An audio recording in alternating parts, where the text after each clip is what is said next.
Alex, thank you so much for joining me today on my Syncretic Qigong and Reiki podcast. For those who don't know, you're the founder, editor, primary content creator, and instructor for Line of Intent. And you've been on these communities that many of us martial artists are on online for years, and posting some really high quality content for a long time. And I'd like to first say thank you so much for everything you've put out there into the world for us, who really love this sort of thing.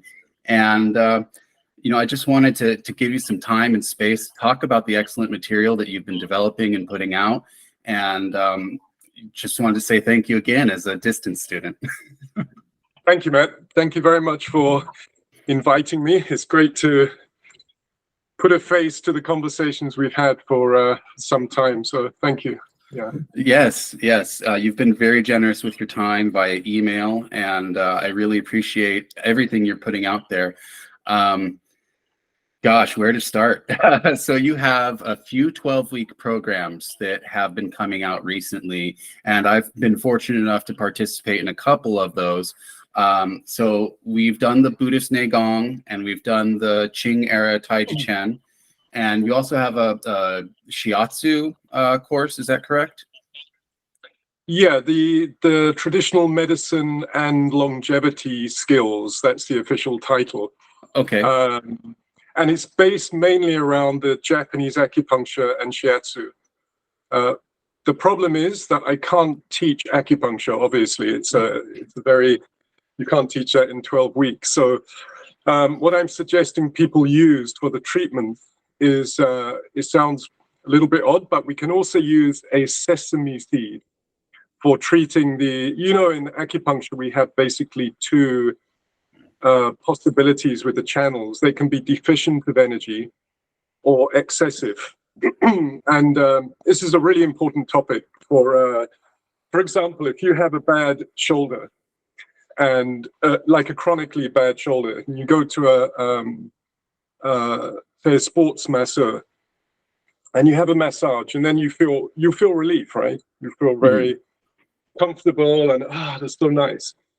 Next day, often people report they feel worse, and the reason for this is that what the massage therapist has done, he's massaged a channel that was deficient of energy. And if you do this, you will create bigger problems. But the concept is not, nobody really talks about this concept in, like Western massage. Even a lot of shiatsu or acupuncture, they don't really discuss how do you treat a deficient channel. So we know that when there's too much energy in a meridian line or a part of your body, if you massage it, it's very good because you disperse the excess qi. If you massage a deficient channel, think of a hole in a road. That's the deficient qi. Like there's nothing there. So if you start digging more, you create a bigger hole. So you're making potholes. Say again, sorry? We call them potholes here in the United States. Yeah, exactly. You just end up with a bigger, deeper pothole. So to get back to the original point was, we can treat a deficient channel using you can use a needle, but use of needle it takes years to learn how to use needles. So a very simple way, believe it or not, you can use a sesame seed, tape it to the point, the most sore point on the channel. And what it does, it draws or conducts qi to the surface of the skin, and so to speak, it will fill up the point with qi. Interesting. This is just one example of the system, but the point of the system that I learned from Shihan Tanaka is to balance the meridian lines. So instead of having, if you think of like you have, say, lung meridian line and large intestine meridian line are a pair, you always have a yin and yang pair. So if say lung meridian line has 5 units of qi, and large intestine meridian line has 5 units of qi, that's what we call balance. But if one has 4 and the other has 6, that's imbalance, and that is the root of all sickness. Or at least it's the manifest root, because we could say the the endocrine system, the functioning of the hormones in the body is like a major underlying root of sickness. And then you have things like accident and injury, and there's a few other things, but basically that's a big foundation for sickness. So if we can balance the meridian line system, what happens is we balance the regulation of hormones in the body. So yeah, sesame seed on a Kyosho point, you draw the chi up to the surface, and believe it or not, you can make that pothole, you can fill in the pothole. And it's not an instant thing, it takes time. Right. It may take, some Kyosho means a deficiency of energy. Some Kyosho points may take months to fill up. Some may take, days, it depends. But the point is to fill up the deficiency and to massage or disperse the Jisho, or the excess paired meridian line. I see. So in this traditional medicine and longevity course, to get back to the 12-week course, I actually talk a lot about this system. That's on the one part, is the traditional Japanese medicine, and lots of different case studies and patterns for things like back problems, heart problems, women's problems, Parkinson's, all kinds of diabetes, a lot of very common problems. I give the precise patterns that they've discovered over generations of practitioners. They've made notes and passed on these patterns as very specific patterns of meridian line imbalance that you will find in like 90% of cases of a particular illness. So question for you, Alex, quickly. The Japanese healing system that you're doing, is it using a different model or map of the energetic subtle body than what we would see in like a TCM chart? No, it's almost exactly the same. Okay. There's a couple of places where there's a couple of sections of meridian lines that swap, funnily enough. For example, in the arm, there's a part where triple heater meridian line swaps over with another meridian line. But apart from that, it's 99%, because we only have one system, right? We can't, you and I have the same basic map of the body. But what is different is really the approach. And I'd say the diagnostic and the treatment technique is very different to a lot of Chinese, especially modern TCM that I've seen.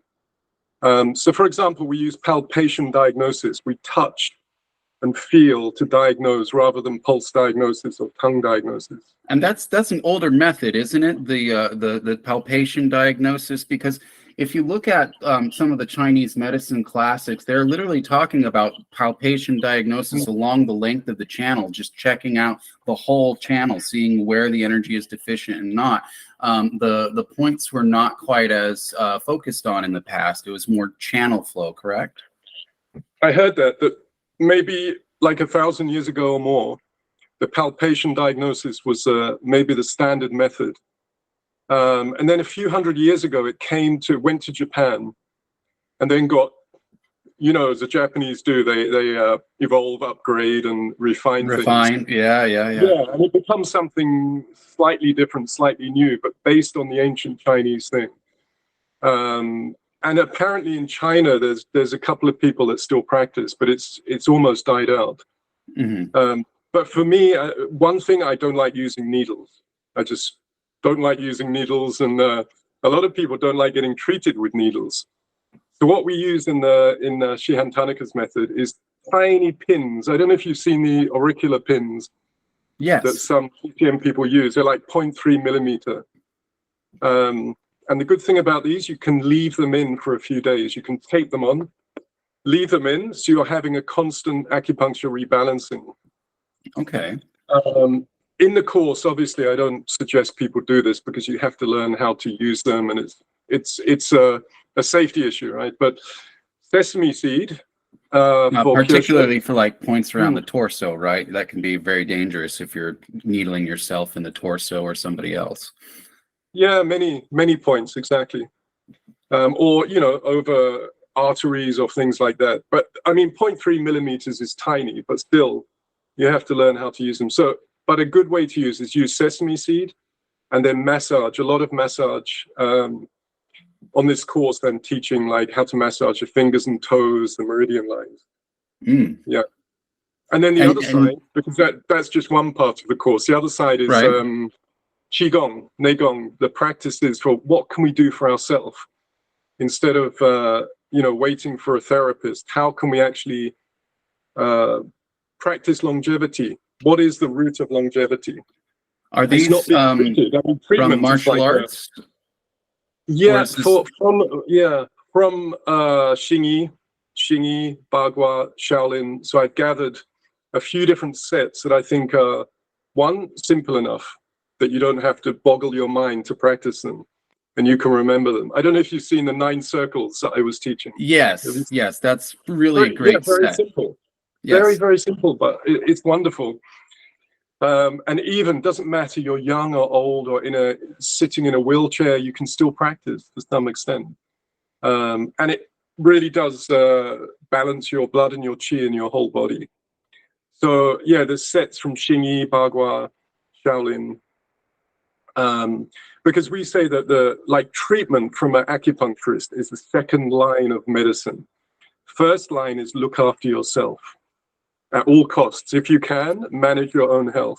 Right. And then if you're really sick, go to an acupuncturist or a herbalist. And the worst case is surgery. That's if you're, you know, emergency medicine. Right. But first thing is take responsibility for your own longevity. And if you have so-called minor sickness or like chronic things that you can't, you know, you don't want to take for example, if you have migraine a lot. So I have friends who suffer really badly from migraine. And we know that having a migraine attack is debilitating, right? It can be terrible. Yeah, I suffered for them for many years when I was younger. Yeah, you can feel like you're dying. So sometimes people need to take the tablet. Just in that moment, they need it. Yes. But the tablet will not cure the migraine. No. Cure the symptom in that moment. So what are you going to do to dig up the root of the problem that causes the migraine? Then you have to deal with, you know, Qigong, meditation, nutrition. Yeah. Yeah, nutrition and hygiene, all the different habits, sexual hygiene. Then we get to Jing Qi Shen. You know, how do you manage your Jing, right? Your essence, your Qi, your Shen, your spiritual side. Yeah. So this is all in the 12-week course. I used to suffer a lot from migraines, and I found that my biggest contributor was reducing the amount of dairy I ate. And you know, I used to eat like a little thing of ice cream on Sunday evenings, just like, oh yeah, I finished the week, and you know, tomorrow's work, and I'll have a little treat for myself. And sure enough, Monday mornings I'd have a migraine and start missing work, and I had to stop eating ice cream as a reward. Well, are you sure it wasn't the sugar in the ice cream? It very well could be, but I have found that just dairy in general can cause a lot of issues for my health. So I find that, you know, cutting back the dairy helped more than anything. But cutting back sugar also helps quite a bit, because that can really mess up your immune system. I was listening to something, and they were talking about how like cancer cells are able to take energy in from sugar a lot greater than they are from other sources. And also that having too much sugar in the body can weaken your white blood cells. So, you know, there are definitely, you know, effects on a Western scientific level that have been seen that very much agree with some of these Eastern practices and health ideas. You know, the consumption of dairy in the East was not very popular outside of places like Tibet. You know, like they really depended on the yaks, but China, Japan, etc., they didn't have as much dairy. I remember about, must be 30 years ago, I read a book called Sugar Blues. Have you read it? Classic. I think it's a guy, I can't remember his first name, Duffy or something. He was a American journalist. And the only reason I remember it very clearly, because on the back cover were 2 photos of him. There was a pre-giving up sugar, and there was a post-giving up sugar. And the guy looked like a typical, obese kind of chubby guy. And after he'd given up sugar, he looked like super handsome, super fit. And that always, Right. I was very young when I saw that, but I thought, wow, yeah, we don't really, no one tells, we get told to eat lots of sugar, right? Eat lots of candy. And as a child, we were like pumped with sugar. Everything has just sugar. dump it in your coffee and tea, right? Like, yeah. Of course, now it's 30 years on. It's people are much more aware of stuff. But sugar. And the other, have you tried raw milk though? Instead of that's pretty difficult to obtain here in the United States. You basically have to buy a share of a dairy cow in order to get raw milk here. So I don't have access to that currently. But there are like communities you can join in Arizona that I'm familiar with that you can get raw milk. One of the things that I've been looking into is colostrum from cows. Apparently, the colostrum supplementation is really doing wonders for a lot of people's health. So it's largely a waste byproduct in dairy because they can only use about a third of it for the calf and another 2/3 of it is just, flushed away. So apparently this is, really good stuff for people. Wow, nice. Raw milk is good. I can recommend it. Yeah, I believe it. You cook away all the enzymes, and what do you got in there? You got mucus and sugar and water. Yeah.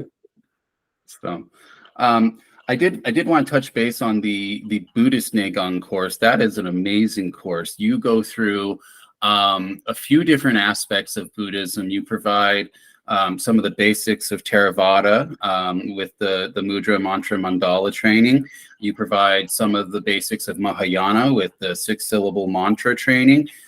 There's a little bit of Taoist Nagong in there to get some awareness of your body and some self-massage. So it seems to me like everything that you're doing with these courses is informed by all of your experience. And I've really enjoyed seeing how you put these things together.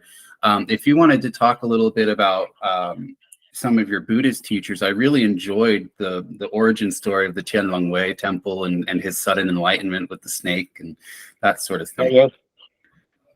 Well, my first Buddhist teacher, when I was 12, 13 years old, I was really fascinated.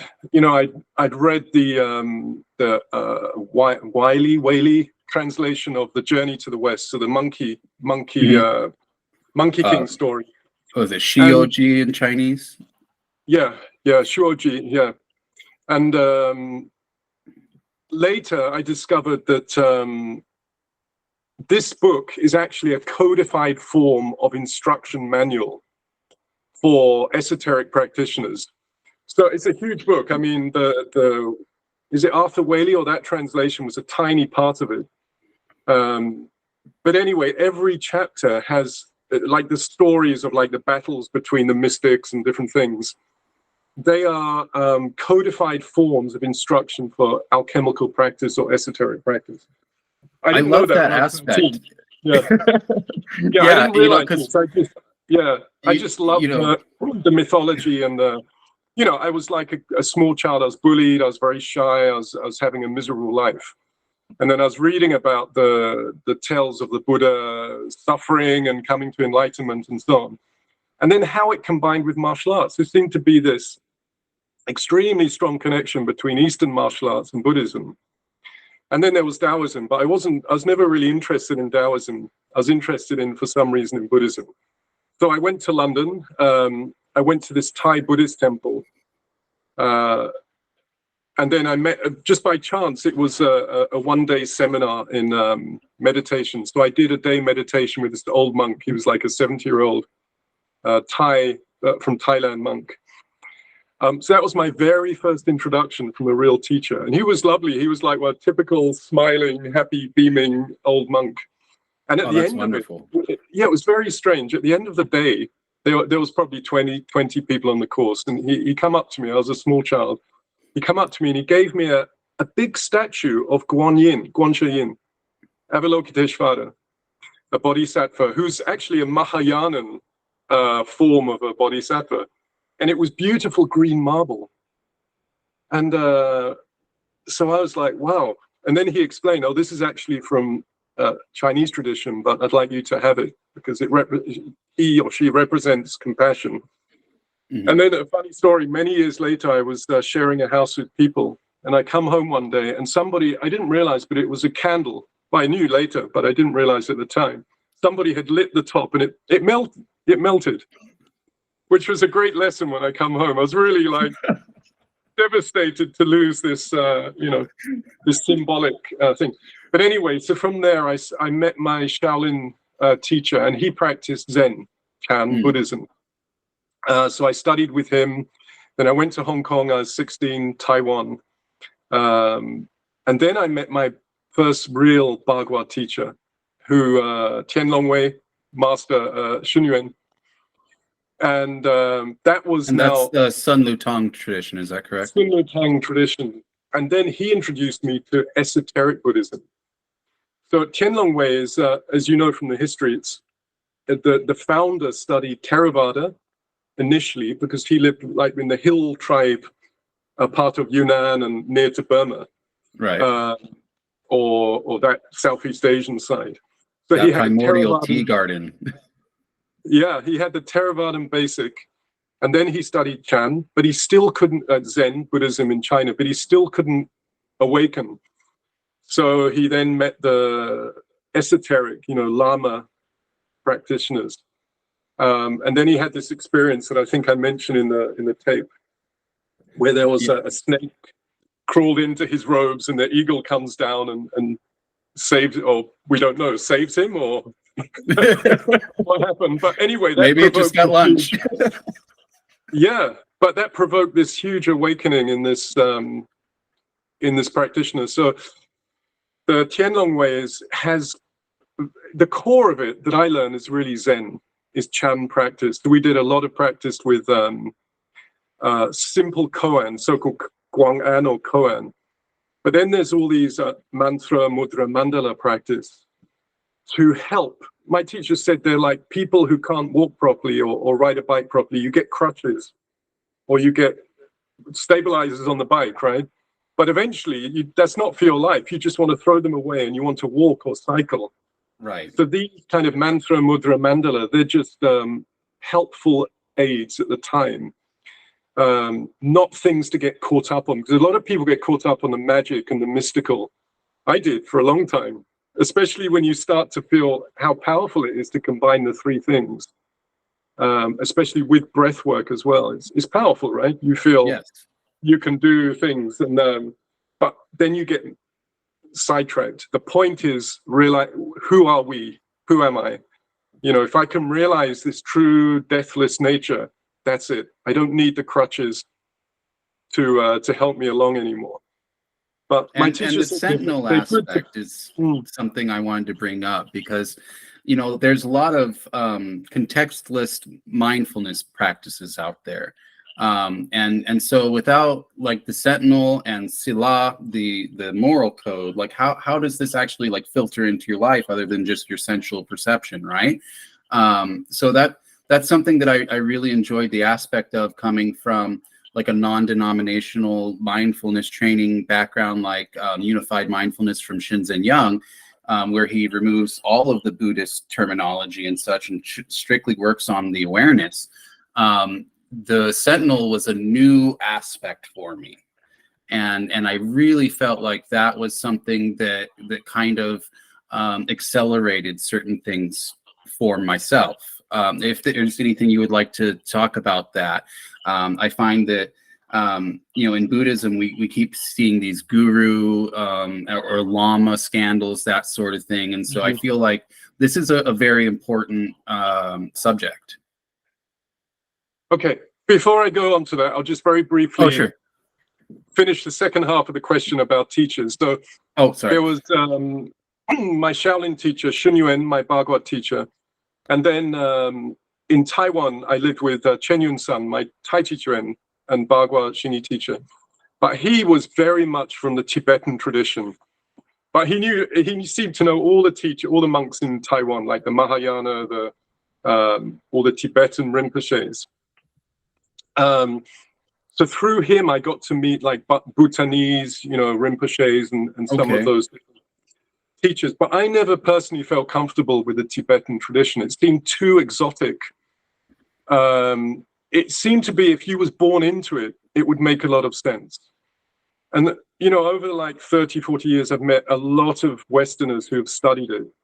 And for me, I've never felt like they accomplished what they could have if they had stayed with their own terminology or their own paradigm, if that makes sense.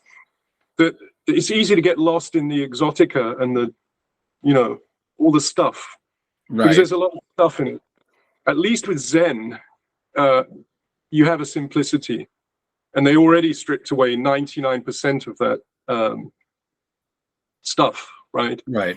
So, but even with, American Buddhism is just full up with scandals. Zen, Tibetan. It seems only Theravada has kept very strict, because they have a very strict.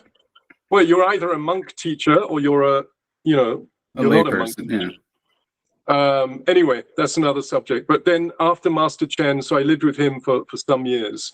And he helped me understand also the link between medicine, meditation, martial art. That was really the blessing of studying with him.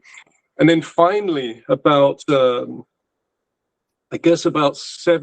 years ago, I met Ajahn Jayasaro. I'm not sure you've seen any of his talks, but he's a disciple of Ajahn. I'm somewhat familiar with him. I saw a little bit of his stuff after I was researching Daniel Ingram's Core Teachings of the Buddha.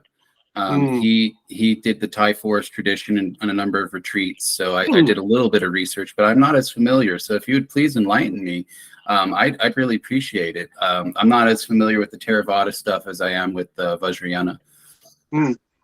Ajahn Jayasaro is a senior disciple of Ajahn Chah. And I think Ajahn Chah in Western Buddhism is most famous because he taught a lot of Americans who became big movers in the mindfulness movement. I can't remember their names. I don't remember exactly, but all the first generation who went to Thailand, I think many of them were Ajahn Chah's students. And some were monks, and then later they become lay people again, and they started this mindfulness movement. But Ajahn Jayasaro has been a forest monk for, it must be almost 40 years now, and he lives as a hermit in the mountains. So he spends, I think, 25 days a month in a hut at the foot of a mountain in a jungle. Comes out for a few days and teaches school children. He gets taken to the palace to teach once a month.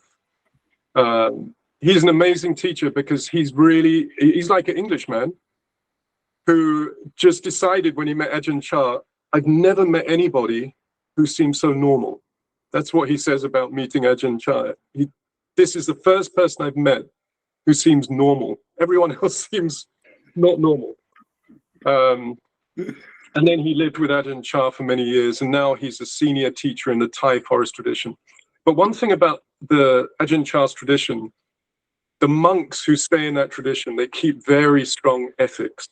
There's no scandal in that tradition. It's very unusual because even Thai Buddhism has huge scandals with monks. Well, sure, there was a whole temple that was just defrocked because everybody tested positive for meth use. Oh, but many. There's I won't go into it, but there's a huge money and the whole thing, scandals. But Ajahn Chah's tradition, they live in the forest. They can't touch money. They're not allowed to be alone with a girl, a woman in a place. They have to have other people there. Really strict, like proper, that they've had for 1,500 years, 2,000 years. And you can see when you meet him, there's a purity without any of the Indian guru stuff. Just being with him, you feel this person has he has what a lot of us were looking for so long. This awakened mind. I've noticed when I'm around people that are highly accomplished. So my first Reiki teacher, he was highly accomplished in Vajrayana through Shingon and Nyingma, and then he also taught Reiki in Bagua, and he was able to give empowerments and that sort of thing. But it's not quite the same as like I just finished up a retreat at Pema Osaling. And no joke, I walk up to these lamas with the kata cloth and they put it over my head and I feel like I'm on fire. Like I got the Fudo Myoho flames all around me.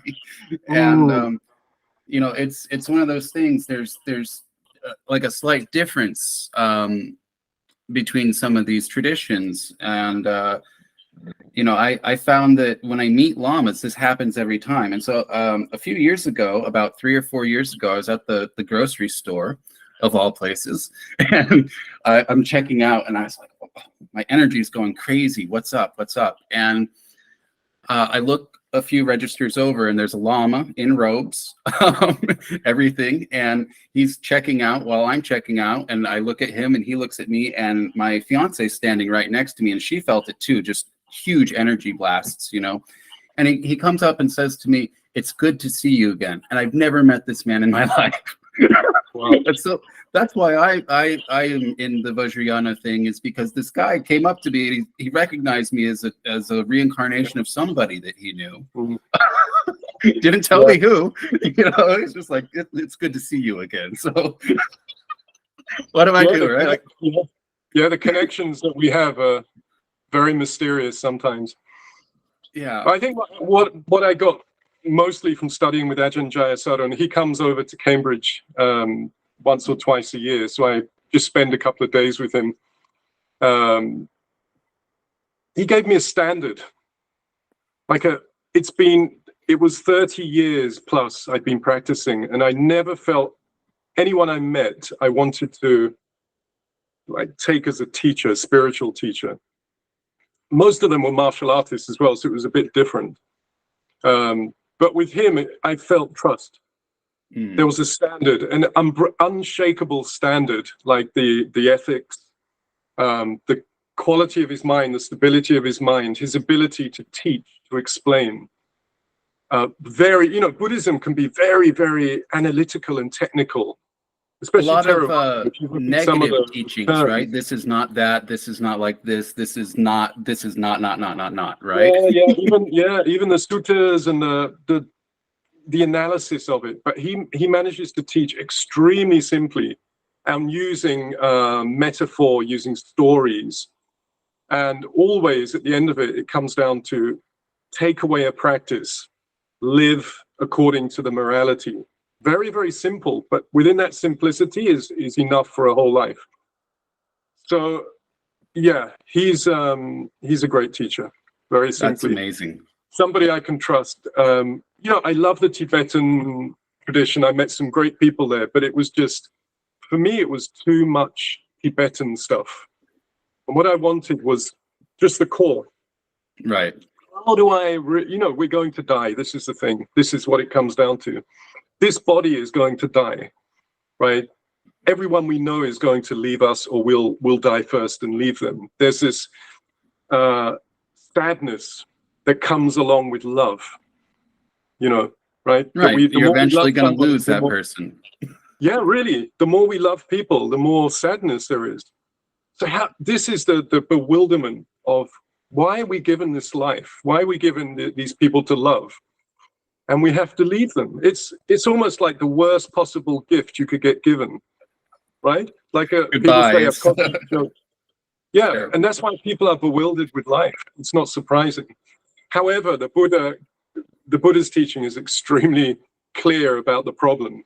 The problem is not it's not out there. It's our perception. So one thing that struck me when I read the suttas about the interactions between Shakyamuni Buddha and his disciples, or people who came to question him, he never got sad when he saw people suffering, as far as we know, right? We only have what we are told. But for example, there's stories where people were have been raped or beaten up into terribly injured, or their family member had died, their child had died, you would expect a spiritual teacher would try to comfort the person and look emotionally also affected, right? Empathetic, and so on. Right. But he didn't. And I figured out why after I was, his vision of suffering is, of course, totally opposite to ours, totally different.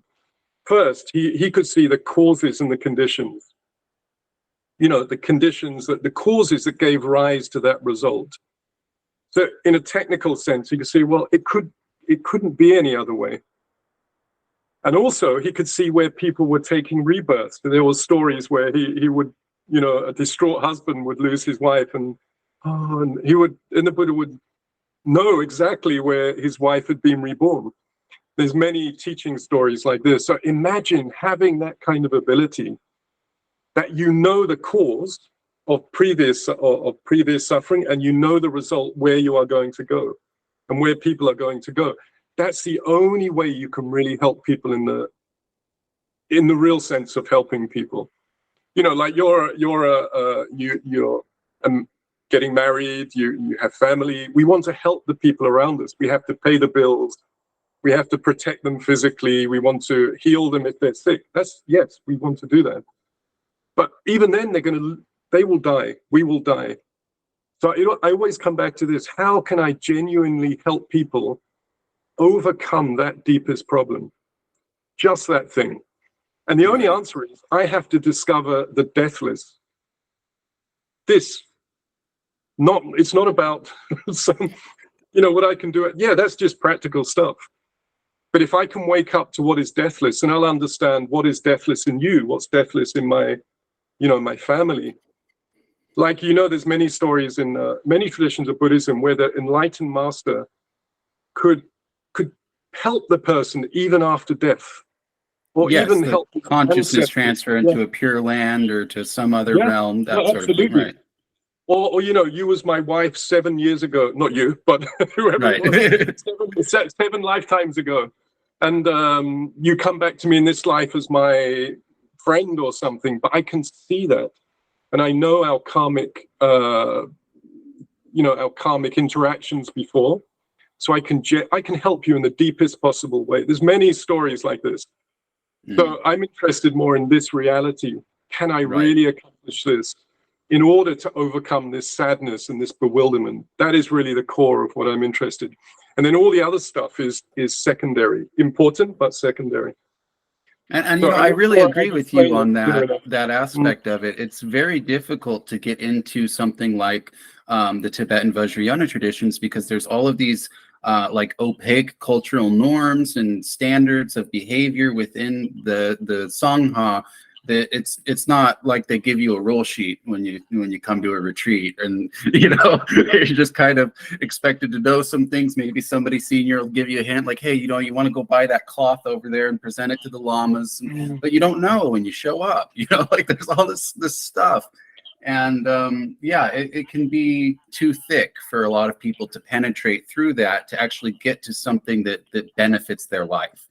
I see this repeatedly in Vajrayana traditions, where people are studying Tibetan language and culture more than they are the actual Dharma. And I feel like, we should be focusing on the things that are translated and doing the things that are translated, something that we can actually get the meat of it. Don't waste your time on all of this language stuff. I used to be a polyglot before I had a stroke, and I had 8 languages. It's effortful to do all of that. Why? Why put yourself through extra suffering and torture if you just want to get to the meat and potatoes of what this thing can do for you, right? So one of the things...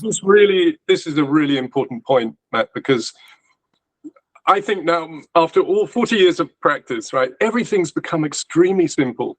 Partly because, one, I've thrown out almost everything I learned or thought I'd learned. And then second, I realized I hardly knew anything at all. I'd learned tons of stuff, and the things I was actually practicing were fewer and fewer. The core thing is extremely simple. It's just this. What is this? Right? All the other stuff is cultural, it's religious, it's A lot of it is controlling mechanisms for the relationship between master and disciple. Hierarchy, yeah. Yeah, hierarchy, keeping the buses running on time, that you get to the meals on time, you eat properly, and so on and so on. But if you don't have this thing, and I think the same for martial arts or Qigong or healing, if you get the one thing, everything else is clear. You know, I don't have the one thing, but I'm clear what the one thing, the potential of it. And I know what I'm trying to get to, right? well, just being clear about that there's just the simplicity of this one thing. Already everything else is clearer. Whereas before, for years, I was swirling around doing this, doing this, doing this. And I knew there was this thing, but I wasn't actually, you know, that wasn't my 100% focus. As soon as you jump into that one thing, everything else can, you know, everything else is clear. So I think, yeah, you make a very important point. And then there's the other side of it, is that Tibetans, etc., coming to the West. It's no surprise they all have these, no, not all, many of them have these problems, because the expectations, people look up to them like gods, treated like gods. Yeah, they get put on a throne in front of 200 people to give an empowerment. You know, what are they going to think? They're actually the deity that they're generating as? You know, like, this is some issues, right? And yeah, unless you're fully enlightened, you are going to have problems. So I think this is a whole nother thing, is like, for me, the time of gurus is finished. For me personally, you know, when I meet Ajahn Jayasado, it's like being with a wiser, older uncle. Mm. And, you know, I pay respects, of course, there's a formality, but it's so easy, so, just talk. And he doesn't let people, I've seen him, if people try to do that, you know, even Thai culture, they're extremely respectful, but he will always bring it to the level of, okay, what can you practically do? What can you do for yourself? Not just look up to me that I've accomplished this and, you know, you just worship me. You have to lead an ethical life. So for me, the time of gurus is finished. And I even think our age, the guru stuff is most of it is nonsense. I agree. Yeah, I think even most of the religion, most of the talk, most of the relationships, I've hardly seen anything that works. Like, put it like this: all the talk. Okay, you have a big movement in the West for Advaita, for example. They love talking. They love, you know, words and things. What does it actually do? Do you have a spiritual power that you have accomplished from all that speaking, all that listening, that is any different to Mr. Brown, who just goes out and works 9 to 5, very hard for his family, comes back, has a beer from the fridge, watches TV? That person may actually have more integrity than these people talking about deep philosophical principles. You know what I mean? Because he's doing something practical for his family. He's looking after his family.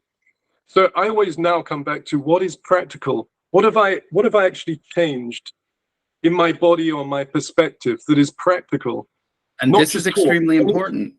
Yeah, anyone can talk. Anyone can listen to a guru, but does it actually change anything? This is fundamentally. On that point, Alex, I wanted to bring up some martial arts stuff, because we've been talking about your healing modalities and the spiritual stuff. You know, ardent Buddhists, we love to talk, right? I love philosophy. Yeah. So, you know, with the martial arts, personally, I've recovered from post-stroke paralysis. I was paralyzed on the left side of my body at the age of 23 after suffering from strokes. And why, Matt? What happened to your? Well, my stepdad was extremely abusive when I was younger, and my skull was broken basically from here to here when I was in 5th grade. And that led to just clots hanging out in my brain. And I was having a bad time emotionally, started drinking a lot. My grandfather had just passed away, and next thing I know, I'm having strokes. And, you know, I nearly drank myself to death. And a very good friend of mine had just started doing a lot of indoor training in Chen Tai Chi Chuan. Had no idea he was into Kung Fu or Qigong or anything like that. And I'd known him for 5 years at that time. And he'd been doing Kung Fu for 20 plus years already. He'd never talked about it. And one day he sat me down. He was an older guy than me, about twice my age. I was 23. He was about 52. And, he's a little tiny Mexican guy and very high voice. And he said, my friend, you make me really sad because I look at you and I think you're 23 years old. You should be out there having fun, all the parties, all the women, all the things you can do, studying, whatever it is that you want to do in life. But at this time, you're crippled. You can barely walk. I know you can't fuck. So he was really saddened by looking at me. And, he spoke very plainly and he said, listen, I have something I'm willing to teach you. If you feel well enough, come to my cigar factory whenever you feel like it, and we will practice. So I did about 500 hours of one-on-one practice over a 6-month period with him. And I quickly regained my mobility. Within 6 weeks, I was walking again without a cane. I just had to have knee braces. Within a few months, I was more upright. It took a long time, and also Western physical therapy and strength training, but I was able to reverse my scoliosis that happened after the stroke via practice of hsing-i and bagua. So these arts have incredible physical effects if you can get somebody to really teach you the nagong. The nagong, in my opinion, is the fractal that everything else spins out of, all the forms, everything else. If you don't have that basic fractal pattern from the nagong, you're not going to be able to do everything else. And so, having this experience personally, and I hear people say, oh, well, this Taiji classic, there's no way this kid was sick in the 1800s and he started doing this art. And I was like, that's the very story that inspired me to start this stuff and really, apply myself to it. Because if this guy is sickly in a place with no modern medicine and he can recover using these exercises, then I can too. Yeah, totally. Well, So I'll tell you a story. I tell you a story please. very briefly. I have, I'm not surprised hearing your story because I've seen this in person dozens of times in Asia and over here as well. But when my mum come out to Taiwan to visit myself and stayed at my teacher's house, and at the time, she was practicing Qigong and Tai Chi. But that's another story. When she stopped, her health started to decline. But while she was practicing, it was very good. But anyway, that time, the man that she always remembered, apart from my teacher, was an 80-something-year-old gentleman, Taiwanese, Chinese gentleman, with a grinning face. She called him the thank you man, because the only 2 English words he could say was thank you. And his story, I remember when he first came to my Shifu's class. And first time I saw him, he was like half crippled, and he was riddled with arthritis. And at that time, he was probably 78, something like that, and had a stick and was like this. And he just said, "Can you help me?" And my teacher said, "Yes, come every morning." Long story short, 5 years later, the man he's got 2 girlfriends, one in Japan, one in Taiwan. So he's flying to Japan every few months. And he's so beaming with happiness, upright, no cane, just walking normally, practicing every morning, maybe 1.5 hours, 9 circles, the Huangfang, the Qigong. These are from Liu Peichong, who maybe we'll talk about in a minute, the Taoist grandmaster. And he kept coming up to Mum and thank you. Every time she tried to talk to him. So she remembered that. And I always use that story that if he could do it at that age, and I've seen this dozens of times. I have students that they've cured themselves of many different serious problems, even organ problems, internal organ problems. So yes, the nagong is one of the nexus points of practice, but it has to be in the context of your life, your lifestyle. It's not like a pill that you can just practice, then you can go and party 6 hours a day and eat junk food, and it's part of the whole thing, but it is the key, the kind of central practice. I really enjoy the material that you have out there in the Chinese internal fighting arts series that you have. From what I understand, that's material is mainly from Wang Shujin, and that came from Chen Yuan San. Is that correct? Not Wang Shujin. Oh, okay. Some is possibly from Wang's lineage. Chen Yun San studied mainly with Liu Peichong in Tai Chi Chuan. Liu Peichong was the greatest Taoist master who came from mainland China to Taiwan. So he was the head of the Kunlun Pai sect. And he taught Master Chen Tai Chi Chuan when he was very young, when Master Chen was very young. And then after he passed away, Master Chen went to study with Chen Panling, who was a famous Bagua Hsing-i Tai Chi master, Wang Shujin. But he said Chen Panling studied with Li Tsun-yi, correct? I believe so. Yeah, Hebei style Hsing-i from whether it was Li himself or Li's disciple, I'm not sure, but in that lineage. So that's the Hsing-i I learned from Master Chen. And he said the Bagua, his best Bagua teacher was this man, I only know his name is Hui Jin. And he lived in a mountain outside of Taipei, and he was pretty much a hermit. And he only did 5 exercises. But he was the best Bagua fighter on Taiwan, according to Master Chen. So anyway, what I learned from Master Chen is a lot of that is on the 24 exercise video. That's the one that people always say, oh, this is packed, this is too much stuff, because it's 24 exercises. Yeah. And it's like super gym for internal martial artists, but it's very much martially oriented, that the movements directly relate to striking power, how to develop striking power. But they're very healthy. They're very much, Qigong, nagong kind of exercises. Yeah. Well, here in the United States, my Qigong in the Kenny Gong line, Kenny Gong, he trained with a student probably of Zhongrong Chao.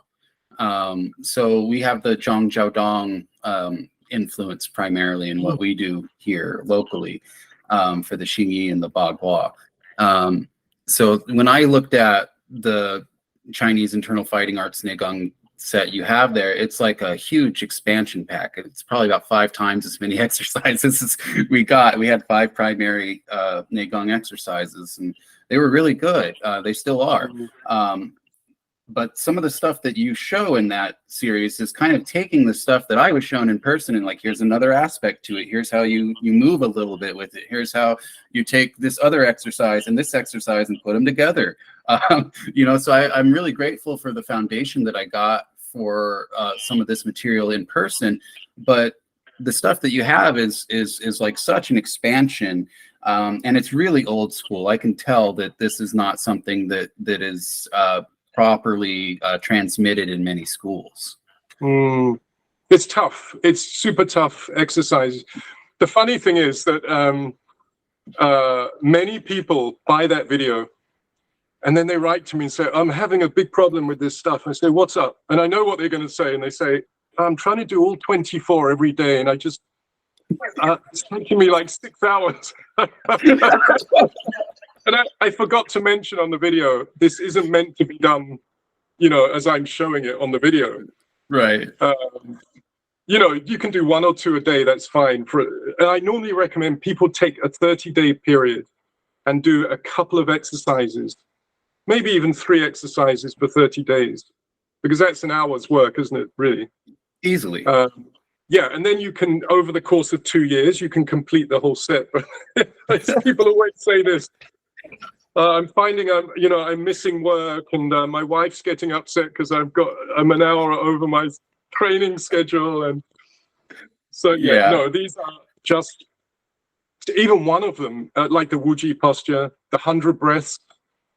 That's very important for health regulation. What else is on there? The dragon, the coiling dragon, which is super tough. Yeah, they're brilliant exercises. So I really love the 8 standing posts you have in there. And the standing Proto Yichuan. Yeah. Yeah, but I think through Wang Shujin's, probably Master Chen learned it from Wang Shujin. So yes, they're mainly Hebei style and Jiang style Bagua training. Yeah. Yeah. that Bagua form was really great to pick up. I felt like it gave me so much insight into the Zhangrong Chao set, because you can tell Zhang just did his own thing and made this huge Bagua set with that huge. form.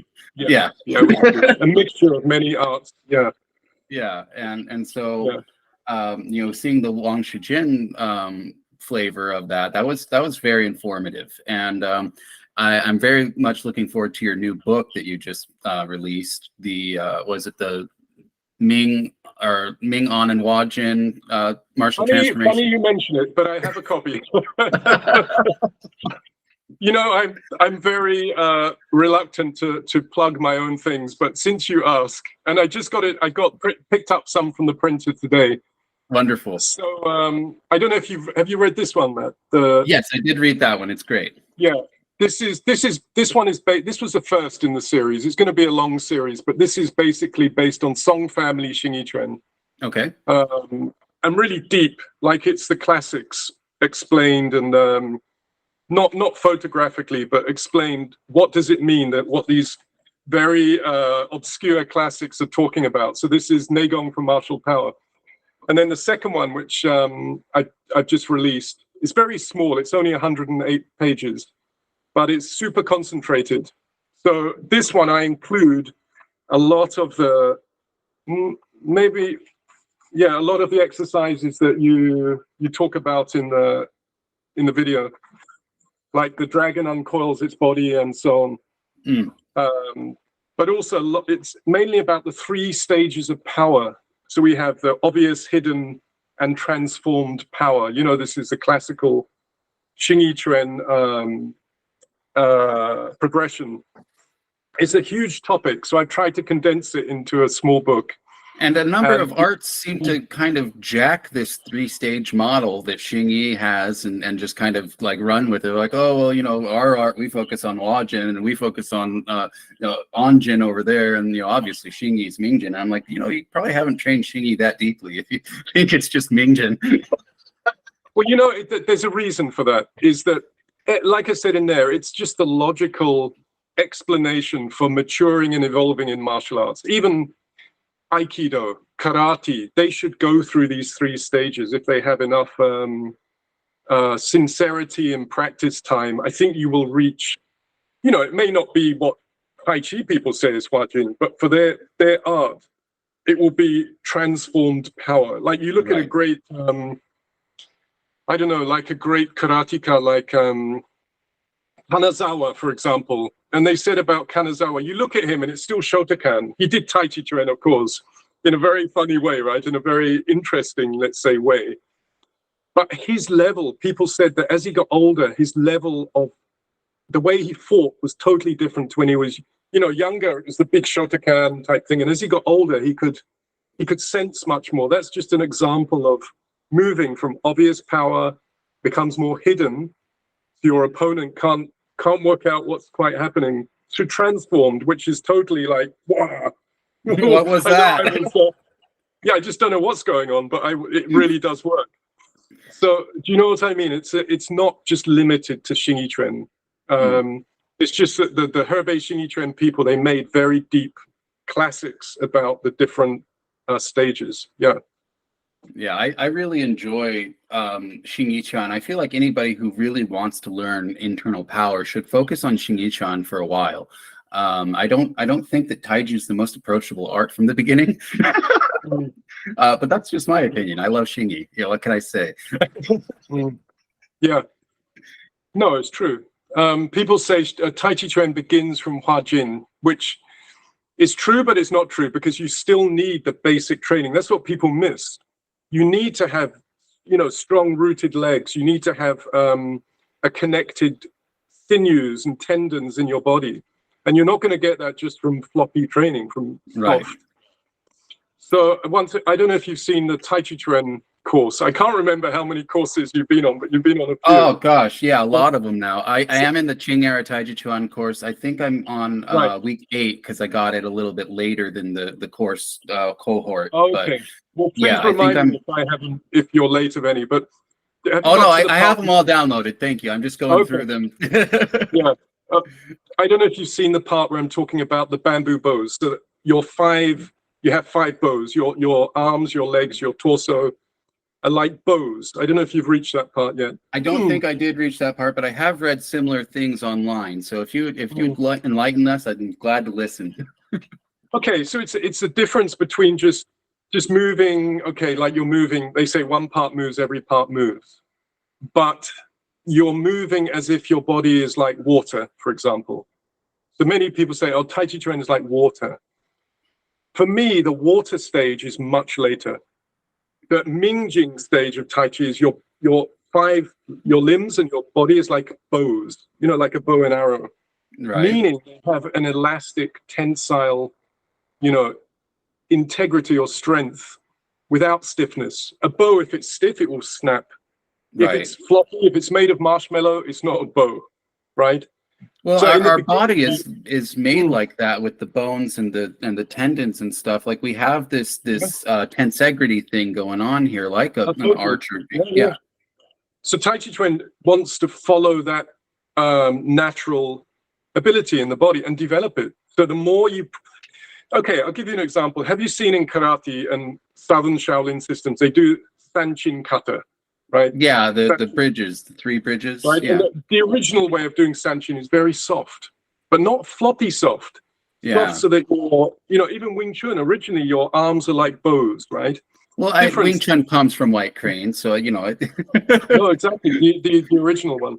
So the hsing-i Bagua Tai Chi, instead of just the arms are like bows, your whole body is like a bow. So this takes quite a bit of tuition to fine tune it, because it sounds very simple, but there's a lot of detail. It's not like oh, I'm a bow. You'll see on the tape anyway, but there's a lot of detail. What's the root? Like a bow has a root, right? What's the root? What are the periphery? What's the quality of the movement? How far can you stretch the bow? Why? Which direction do you want to stretch the bow? Why do you want to stretch it? Many Are you going to be shooting behind you? Well, yeah. It's no good if you're fixed and then people are running. You're on a battlefield, right? So or on a horse. I show you some application, but the point is that if you train, to get back to the original point, if you practice the whole form like that, it is hard work. It's really, really hard work. Not hard work like you've done a weightlifting workout. It's just hard work like your connective tissue, your mind as well, but your connective tissue have a really good workout, and they've been stretched and twisted. Mm-hmm. Because, in like, for example, some ballet or gymnastics, they will stretch the tendon, the sinew, but they won't twist it. So over time, it becomes weaker. The joints become weaker. The beauty of internal martial art, you stretch and you twist and you keep it extended, then you release. So that opening and closing with stretching and twisting is part of, I Ching Jing, the Right. tendon changing classic. This is one of the key principles. Well, also releasing, twisting. You have to do the release and the closing to actually strike, right? You can open up and fill up space and position yourself to grapple all you want, but when you actually need to strike, you have to release and close. Oh, this is a big topic. It depends if you're talking about demonstrating with your training partner or student or teacher, then you want to open, because the opening will just let the person fly. That's Right. safe. If you really want to put power in, then parts of you want to close. That's another topic. Which parts close, which parts open? Mm. So it's definitely not that, I expand like this. Right. That's pushing. It's okay for demo. It's good for demo. And you can still teach the power. And it looks great, right? Yeah. But, you've seen Chris on the videos, my student and training partner. So he's discovered... he's discovered this, that like he's never been hurt. 2 years of filming, touch wood. He's not been hurt. He's not been injured. I haven't been injured. Equally important. So that's great. Why? Because I taught him early on that if you want to strike me, let it go. This is good for training, but at some point you have to test the shock power, the very short penetrating power. It's like Master Chen said. if you can hear it, don't worry. When I first used to say to him, "Oh, Stefan, that's so," he said, "Did you hear it? Yeah, it sounded really loud. Then don't complain." He said, if you can't hear it, that's dangerous. That's called dark power and jing. And he was right. The times I didn't hear it was just like that was bad. So anyway, I've been there. I had one of my ribs taken out by my hsing-i bagua instructor, and oh my God, I fell on the ground. I felt like I'd been stabbed. There was no sound. Everybody else in the class was just looking at me like, oh, that was terrifying. Yeah. So I mean, I'm extremely careful now. If you look at the old videos from the 2003, some videos online where I'm showing the hsing-i, I kind of cringe when I look at that but the guys, those students were super tough guys and they loved it. And well, you have Chris in those old videos, middle way on I think it was middle way on the community back in the day. That's who I'm talking about. Yeah. Now he's got the Tai Chi Academy and all that. He's a great instructor in his own right. You're producing people that are capable. He's a very old friend, dear friend. So, but he's the person, and Paul Alexander, they were super tough. And we were all, that time where it kind of peak power and you're just in your prime. And now, I go, I would never teach like that now. You've seen with Chris anyway, it's super controlled and careful. And I think part of the reason of that, because I had an injury from martial art related injury in about 2007. It took me a long time to recover, and it was somebody did it that should have known much better, who was extremely skilled, just didn't control, just trying to make a point or show off, and it took me a long time to recover. So after that, I started to think a lot about how do I teach, and thankfully I've never damaged somebody badly like that, but I wouldn't want to, so I'm super careful. But if you're talking about real fighting, it's not so easy to hit people, because they're trying to hit you. They might have 3 friends with you. They've all, might have art, knives, batons, whatever they've got, dogs. You don't know. It's not as easy as it is in training. So that's a whole other thing. You might have the power, but can you really apply it? That's a whole different topic. Can you stand and deliver? Right. Yeah, and most important, can you keep your mind calm and still when all that stuff is happening that's trying to shake your core, like people screaming abuse, or you've got a blade in front of you? That's different. That's very different to the dojo. And if you I don't know if you've been in these situations, but it's the first thing that happens. Your mind goes. The first thing is your mind goes, right? Sometimes if you're not prepared, shaking, you're breathing your body. So it's up here, up in your throat and your chest, So this is the reason we always say sink the chi to dantian, because at least if you do it as a habit, you can remind yourself in that moment, okay, just sink chi to dantian. That's the first thing. If your breath comes up, you're already gone. You start shaking, everything goes, your vision gets tunnel vision, you're finished. So that's why we build up the fighting side would build up slowly until it becomes really intense, and you're really getting pushed and slapped and shoved. It doesn't equate to real violence on the street, because these guys are not really trying to, destroy you. But at least you have a chance. You can keep your chi sunk. You can calm your mind in the middle of all that crazy stuff. Certainly, and not everybody grew up in a very difficult place like I did. I'm from Stockton, California. I grew up in Section 8 housing, which I don't know if they have something like that in England. It might be like a poor people housing.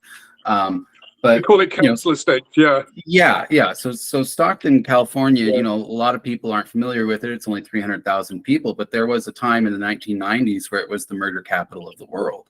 I remember. Yeah. And people like Dan Inosanto came out of there, and the Diaz brothers, and these really high level names of fighters that just right out of Stockton, and there's good reason for that. When I grew up, I was walking to school. Somebody was going to bring me a fight once a week. I didn't have to do anything. Somebody was just going to bring me a fight. And then as I got older, I quickly developed a reputation for being extremely brutal. Oh, don't fight him. He'll bite and kick you and scratch and elbow and everything else. Don't fight him.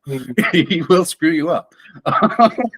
and later on, social violence became a little different when I moved to Arizona because I didn't fit in with the cowboys when I first got here. I moved into a rural area that was mainly filled with dairy farms and that sort of thing. And, it was like the Pace salsa commercial, where they're talking about New York City. Your salsa's from New York City. I don't know if you've seen that one, right?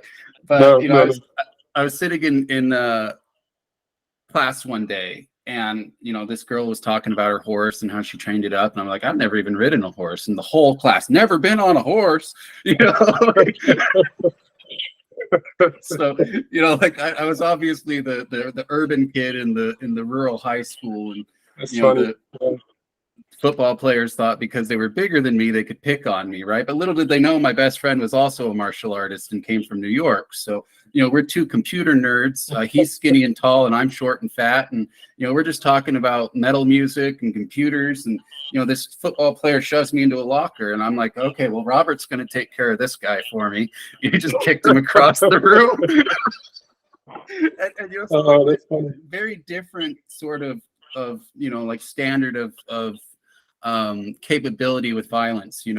So when I got to my 20s, I'd go to bars near Arizona State University to play billiards. Some of the wrestling team guys would get drunk and fight me for no reason other than that I was a smaller guy, and it looked like a good opportunity. Little did they know they're getting kicked across the room. Yeah. So and that's the other thing too, is I'm really grateful I had such great friends that have similar experiences. That time when I fought the ASU college wrestling team, about half a dozen of my friends from Somalia came around the corner and saved my ass. So that's one of the things that people who are not familiar with violence, they don't know what it's like to be ganged up on by 5 people that are capable. It's like, okay, I just kicked this guy across the room, now I got to deal with 4 more of you guys. And they're going to try and grab me because they're wrestlers. Okay, well, this is going to go bad if I get down, so I got to keep distance and all this other stuff. And, most people can't even stay present enough to keep that in mind when it comes to an actual situation. So, this is life. If you're going to fight somebody, you're probably going to have to fight a few of his friends too. Yeah, no, absolutely. This is reality. Yeah. So the martial art, I think that nowadays a lot of people who want to fight, they do MMA, isn't it, or Muay Thai. These arts have the big reputation for being good fighters. Well, and they do produce good people, that's for sure. Yeah, totally. And what has been lost in traditional martial art a lot is exactly this understanding that it's not about doing the forms, it's not about all the other stuff that's around. The core of it was these old timers were fighting for their life, generally with weapons. So I always say, if you want to really sharpen your mind up, train with a spear, train with a sword, or a short knife. Go back to weapons.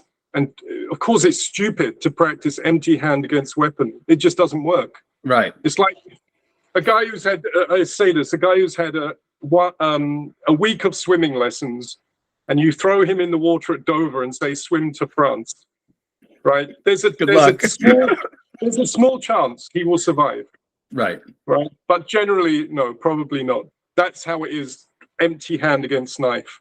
Because it only takes that and you're finished. So anyway, that's a whole nother topic. But traditional martial art originally should have had this testing. The testing is the same in Zen or in healing. You've got to test it. You test it, you mess up. Okay, go back to the drawing board. What went wrong? What's deficient? Test it again. Messed up again. Go back. What was deficient?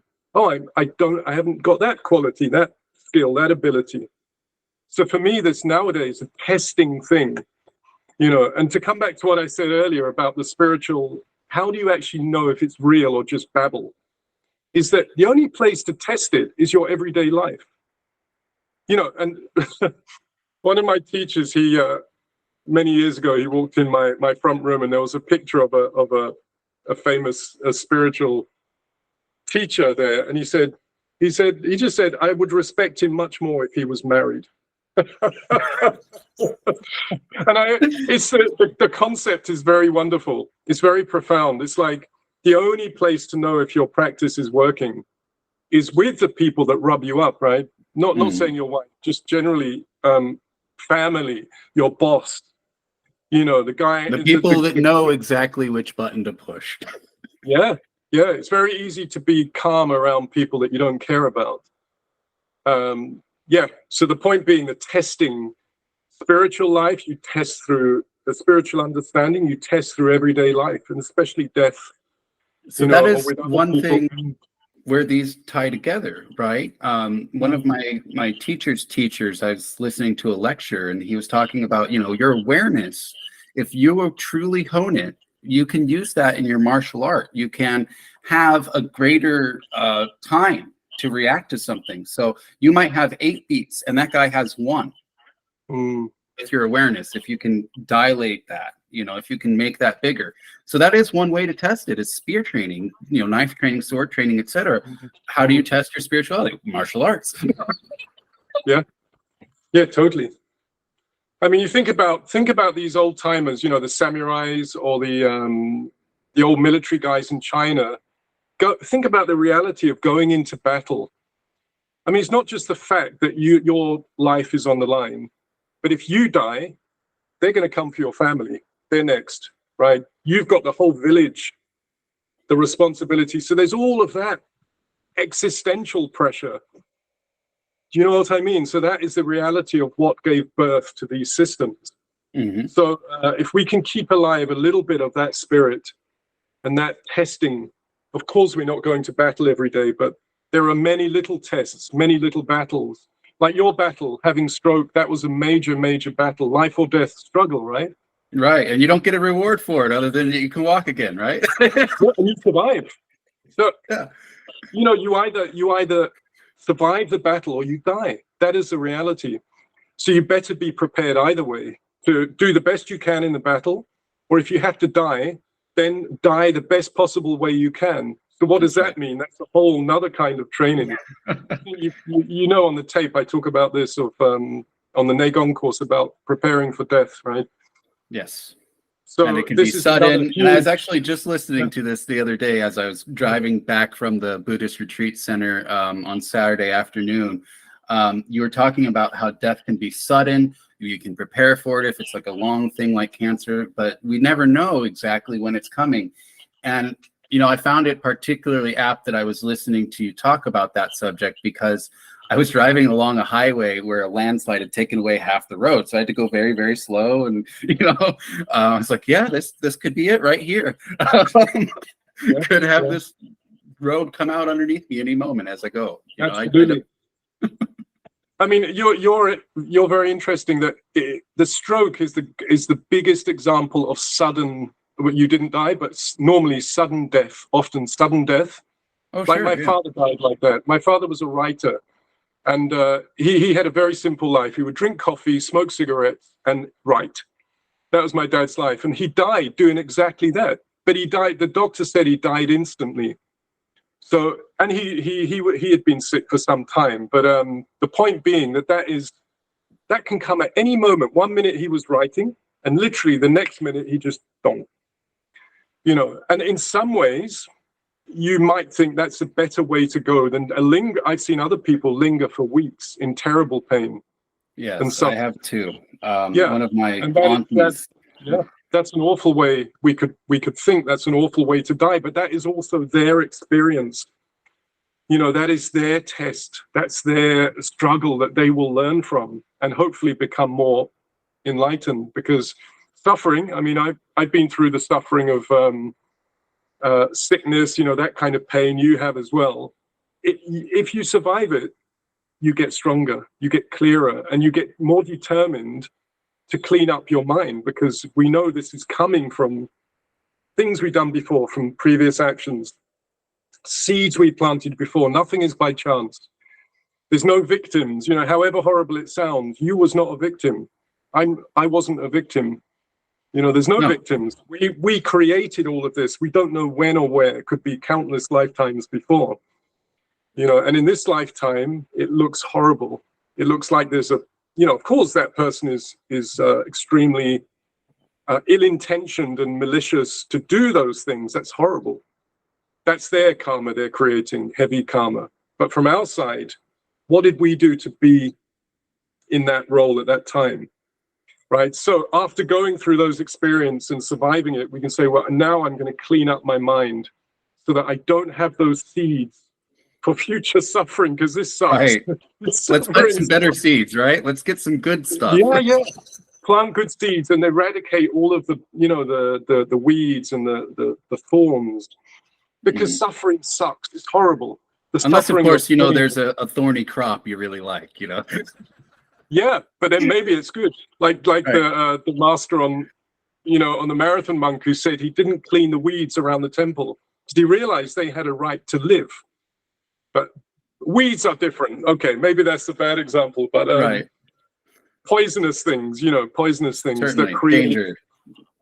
Yeah, poison in the mind, the greed, the anger, the ignorance, the envy, you know, the maliciousness, the spite, well, fear's a different thing. I wouldn't put it in the same category, because fear is not something we plant.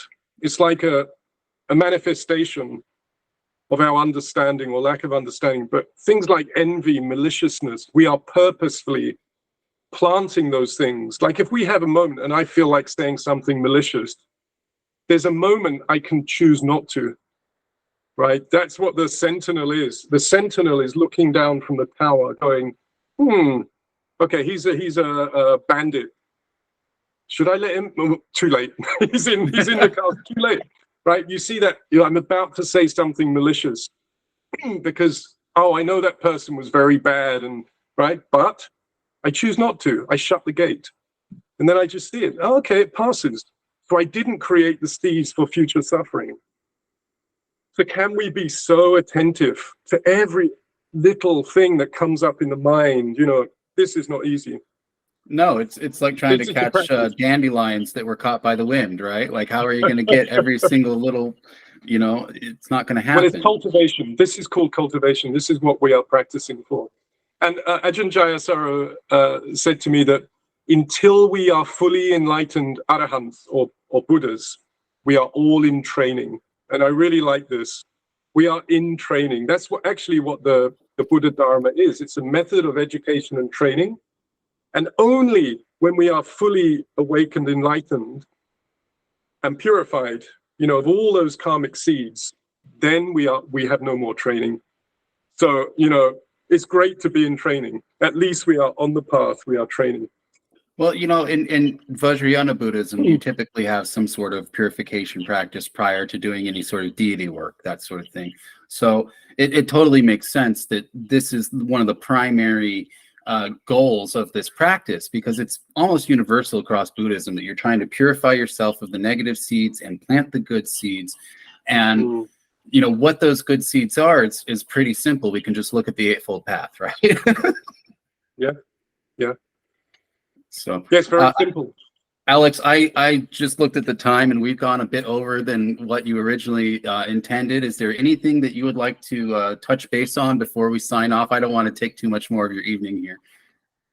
I'm easy if you have any more questions, but I think we've covered quite a lot already. Yes, I think we have. And really, thank you again. Yeah, I mean, people can see I've got a website, lineofintent.com. Right. So yeah, as you mentioned, I've been producing these 12-week courses. They're video and audio courses, and I send them out every Sunday night. hsing-i, Bagua, Tai Chi, and Buddhist nagong, and the traditional healing. Some of them are finished, so people can just have the whole 12-week course. But they come right to me. I'm happy to exchange with people by email. Yeah. Oh, I did want to clarify. I found out what it was that was giving me the quantity error when I was trying to use your website. I'm too colorblind. I can't see that there's a 1 in there already. So I was putting a 1 into the quantity box and it made it 11. Wow, I see. I thought you was just very keen. Okay. You know, Good, it's Matt. funny how things like that happen, but you know, I did want to let everybody else know who's colorblind. There is a one auto-populated in the quantity box, guys, so you don't have to put one in. Technology. And right. So, Alex, I just wanted to say thank you again for all of the materials that you've put out there through the years. I've really benefited a lot. I highly recommend everybody go and take a look at the 12-week course, or for the Tai Chi, for the Buddhism, I haven't gone through the Japanese healing arts one yet, but I'm sure there's a lot of valuable material in there. And Alex, if there's anything in the future, when you have another book coming out, I'd love to have you back on another time and have some more talks about any subject you'd love to talk about. Really enjoyed our time today. And any of our viewers, if you have any questions for Alex, you can put them in the comments of my YouTube video, or you can email Alex or me directly, and I'll be happy to answer what I can. But he's the real expert, guys. I'm just practicing like everyone else. But my next book, Matt, is more exciting. It's a novel. Ooh. And I've written a couple of novels before, but just very small scale. But this is something I've been working on for many years.